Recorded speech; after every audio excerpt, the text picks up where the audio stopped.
So Mike Tyson fought Jake Paul. And it brought us back to the days where we were sitting up waiting for a Mike Tyson fight on HBO or pay-per-view.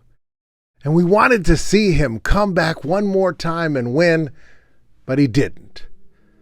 It makes us sad because we think, well, maybe we still can't do the stuff we could do when we were younger. And this is true. I could never perform gymnastics the way I could years ago. Now, the fight between Mike Tyson and Jake Paul was an exhibition bout. And exhibition bouts are interesting because there really are a couple different types. There's some where it's just a fight that's not sanctioned, but it is a real, genuine fight. There are other times where it's kind of a stunt or a show.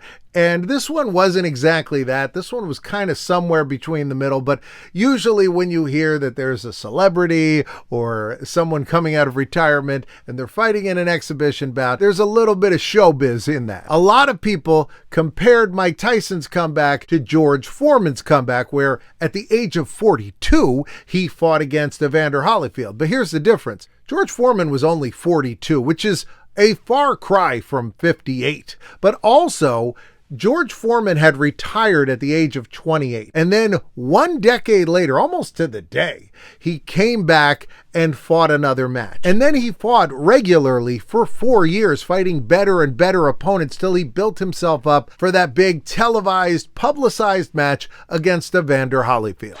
The old man has gone the distance, and the crowd at the Atlantic City Convention Center comes to its feet to applaud that. George Foreman was no stranger to stunts. In 1975, after having lost to Muhammad Ali, he had a night of boxing where he fought 5 men, one after another. And one by one, George Foreman took out each of them. And by the end of the night, the man was exhausted, and he still won again. Now, when I think about exhibition bouts, I always think about Ivan Drago versus Apollo Creed. The Rocky movies also have the Rocky Balboa versus Thunder Lips moment, which, by the way, was a moment that brought Hulk Hogan from being a famous wrestler to being one of the most famous wrestlers that ever lived. This was sort of a play on an exhibition match that Antonio Inoki had with Muhammad Ali.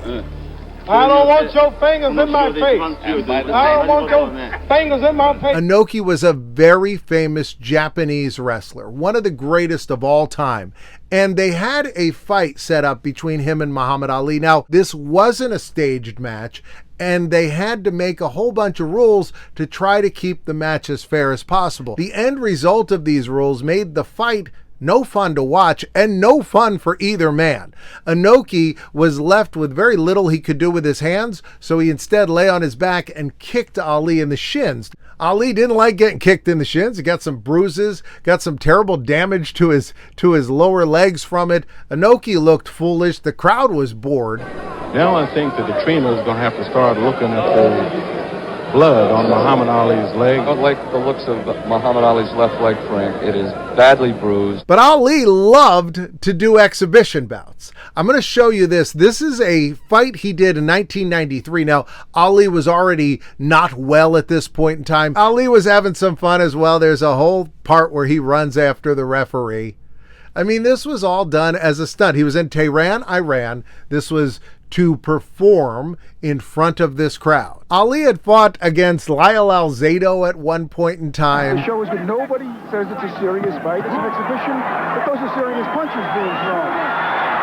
Lyle Alzado, very famous football player. He later got cancer and blamed it on steroid use, which now doesn't seem to add up, but it brought a lot of attention to the use of steroids in sports. Muhammad Ali also once fought the governor of the state of New Jersey, Byrne. He decided he'd wear a puffy winter jacket, and that way it would protect his midsection from Ali's punches. Shades of George Foreman. In 1978, Muhammad Ali fought 4 men in one night.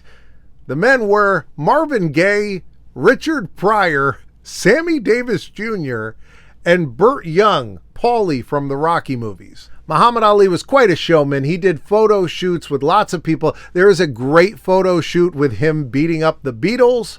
Now, if you saw the 2006 film Rocky Balboa, the plot of this is that there was a computer simulation of a fight between the champ and Rocky, who at that point was well past his prime. The computer says the Philly slugger Rocky Balboa would be triumphant over reigning champion Mason Dixon in a 15-round decision. This scenario was based on a Muhammad Ali fight that he had against Rocky Marciano, which was a simulated computer fight. Now, this was filmed in 1969, and they had fed a bunch of information into a computer about Muhammad Ali and Rocky Marciano. Rocky Marciano at the time had been a long-retired, undefeated champion, and Muhammad Ali was the current undefeated champion. And so the two sparred on camera. They filmed a bunch of different possible outcomes, and then the computer chose what was most likely.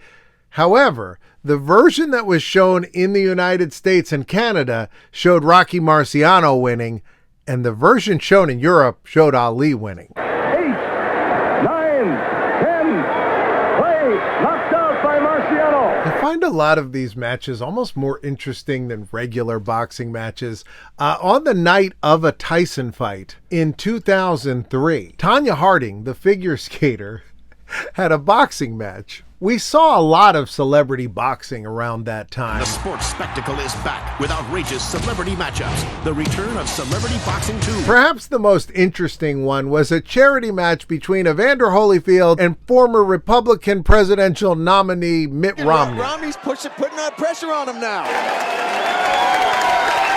A lot of this stuff has a very WWE theatrical feel, and I thought the fight between Jake Paul and Mike Tyson absolutely had that feel. Jake Paul coming down to the ring with his brother, who is a WWE superstar, in a car driving down all of this looks like WrestleMania to me. Mike Tyson was a referee at WrestleMania in the match between Stone Cold Steve Austin and Shawn Michaels. But interestingly, Mike Tyson was supposed to work with the WWE a number of years earlier, but that was canceled after his first loss to Buster Douglas. Mike Tyson was supposed to referee a match between Hulk Hogan and Randy Savage, and instead, James Buster Douglas, the guy who KO'd Mike Tyson in Tokyo, he stepped in and he refereed the match. Buster Douglas and Randy Savage were both from Columbus, Ohio. Buster Douglas said that while he was in the ring, Randy came up next to him and said, "Hey brother, I hear you're from Columbus, Ohio. Me too." Hey, if you enjoy my videos, please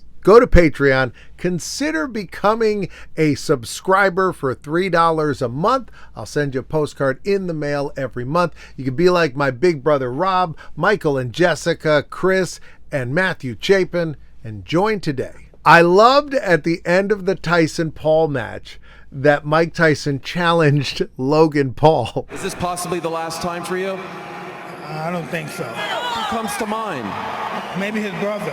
You want to fight Logan? I'll kill you, Mike. No, please. I have such fond memories of watching like Fight Night on USA as a teen.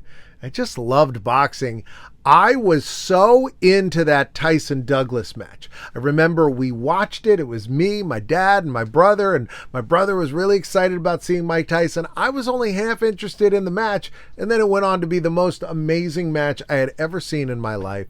I didn't get to go to Tokyo yet, but I got to go to Columbus, Ohio, where Buster Douglas was from.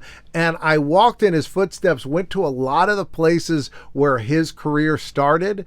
And it was very exciting. I love Columbus, Ohio, and I absolutely love the Buster Douglas story. I made a video about it. It's right up here. You can watch that. Otherwise, this is what YouTube says is best for you. So think, which one, who got it right, me or YouTube?